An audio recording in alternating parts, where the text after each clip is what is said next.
எவ்வளவு பேர் இருப்பாங்க ஐயா வாழ்க்கையை தொடர்ந்து? அதுக்கு கால்குலேஷன் எல்லாம் பண்ண முடியாது சார். ராமேஸ்வரம் பொறுத்தவரையில ராமேஸ்வரம் பொறுத்த வரைக்கும் சன்னியாசிகள்லாம் ரொம்ப கம்மி. தமிழ்நாட்டுல எந்த இடத்துல அதிக சன்னியாசிகள்? சன்னியாசிகள் நிறைய இருக்கிற இடம் திருவண்ணாமலை, ஆண்டியா இருக்கிற இடம் பழனி.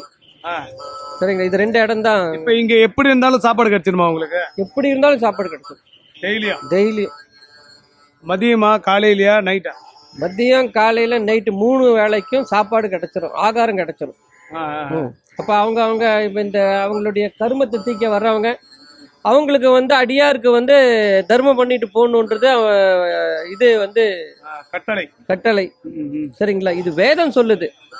அப்ப அவனுடைய கர்மம் போகும். அவன் கர்மம் போறதுக்காக எங்களுக்கு காசு கொடுக்குறான். அவனு எங்களுக்கு இந்த சன்னியாசி எங்களுக்கு சாப்பாடு போடணும், இவனுக்கு கொடுக்கணும்னு அவன் கொடுக்கறது இல்ல. அவன் கர்மம் தீரணும், அதனால வேட்டி துண்டு கொடுக்குறான். அவன் கர்மம் போகணும், அவன் பிரியாணி வாங்கி கொடுக்குறான். அவன் கர்மம் போகணும், அவன் எல்லா வேலையும் செய்யற. எங்களுக்காக அவன் எதுவுமே செய்யறது இல்ல.